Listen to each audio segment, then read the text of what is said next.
She was just taking the trash out when the barrel of a gun stopped her mid-step. My daughter froze. The black steel of a pistol aimed squarely at her chest. The man holding it, our HOA president, Officer Greg Talbot, retired cop and self-declared neighborhood enforcer. But what he didn't know, what he never saw coming, was that my daughter wasn't just any teenage girl in sweatpants and a hoodie. She was deep undercover on a CIA surveillance mission. And his name had just moved to the top of a federal watch list. Let me back up. We moved into the quiet, manicured streets of Cedar Pines 2 years ago. On the surface, it was the kind of neighborhood you dream about. Neatly trimmed hedges, mailboxes standing like soldiers, American flags swaying in the breeze. But beneath that suburban calm was a storm brewing, one fueled by a man who treated HOA rules like federal law. Officer Talbot, that's what everyone still called him even though he'd retired years ago. He ran the homeowners association like a mini police state. Every blade of grass had to be regulation length,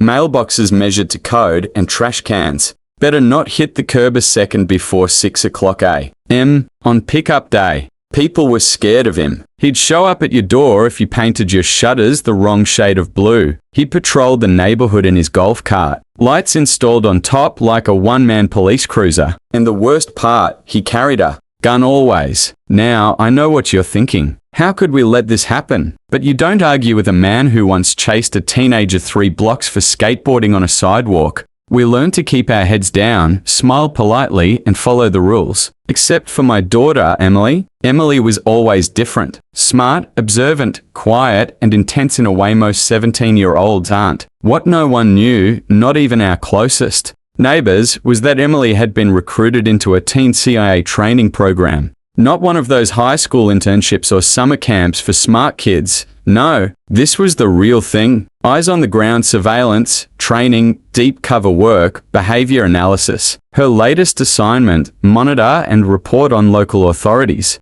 abusing their power in civilian spaces. Which brings us back to Officer Talbot. The CIA had started getting reports about a former police officer with ties to private security firms and off-the-book surveillance work. Cedar Pines had just become a hot spot on their radar, and Emily had been the perfect recruit to go in unnoticed. Just another teenager living with her single dad. I didn't know the full extent of it at first. She told me enough to calm my worry, but not enough to compromise her cover. All I knew was that my daughter was watching someone, and I had to trust her. Then came the trash can incident. It was a Saturday morning. Emily had been tracking Talbot's routines for weeks. She'd noticed he always lingered near our house longer than others, that he seemed overly interested in what we were doing. She suspected he'd installed unauthorized surveillance on certain homes. Our home might have been one of them. That morning, Emily walked to the curb with the trash bin just like every other Saturday, but this time, Talbot came speeding up in his golf cart. He slammed the brakes, jumped out, and drew his weapon. "You think I don't see what you're doing?" he shouted.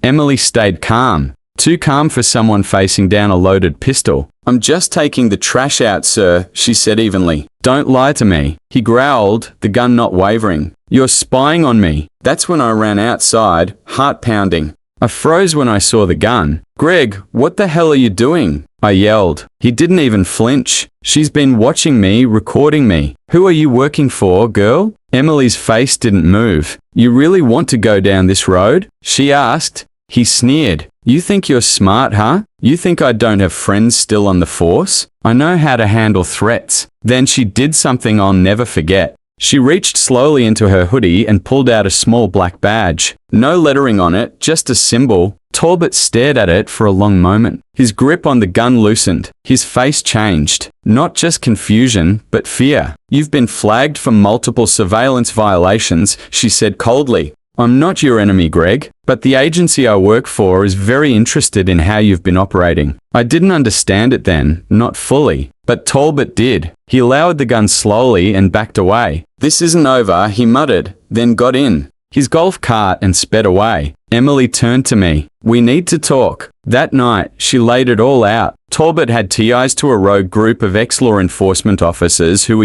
using HOAs as fronts for unauthorized surveillance networks. They monitored homeowners, intercepted Wi-Fi signals, and kept DOSes on residents, especially those they considered undesirable. Immigrants, LGBTQ couples, activists, single parents like me. The CIA had been tracking these groups for years, but they were hard to pin down. They operated under the radar, pretending to enforce community standards while collecting data and building shadow profiles. Talbot was small-time but dangerous. He had access to weapons, old police contacts, and a deep paranoia that made him unpredictable. Emily had been tasked with gathering intel, confirming his activities, and identifying any networks he was connected to. But now, after that encounter, the operation had to escalate. The next day, a black SUV with tinted windows parked outside her house. A woman in a dark suit got out, knocked on the door, and introduced herself only as Agent Ross. She spoke to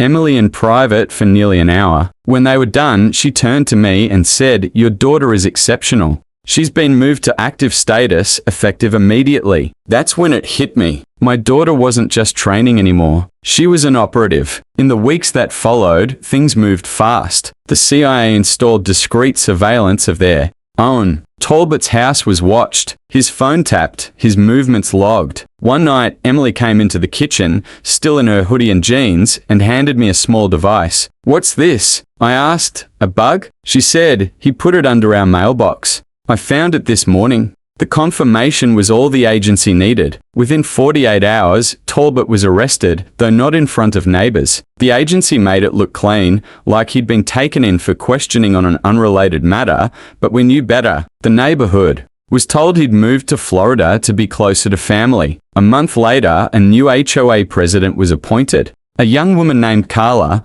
who actually listened, smiled, and treated people like neighbors, not suspects. Life slowly returned to normal, or as normal as it could be when your daughter is a CIA asset and your neighborhood was once a surveillance hotspot. Sometimes I catch Emily watching people the way she used to, studying, analyzing, reading between the lines. She's different now, stronger, more focused. I asked her once if she missed just being a regular teenager. She looked at me. Thoughtful. Sometimes, but when you see what people like Talbot are doing, you realize normal isn't always safe and someone has to watch the watchers. I nodded, trying to smile. "Just don't get caught again, okay?" She grinned. That was the plan all along. And with that, she grabbed her hoodie and walked out the door, disappearing into the night like she always did. Just another girl on a mission. But me, I'll never look at a quiet neighborhood the same way again. Because now I know behind every white picket fence, every manicured lawn, and every friendly wave, there could be secrets deeper than anyone imagines. And sometimes the smallest threat, a teenager with a trash can, is the one that brings the whole system down. Stories like this shouldn't be hidden. Let's shine a light together. Leave a comment with your thoughts or your own experience and help me spread the word by liking and sharing. Hit that subscribe button. We're building a community that fights back.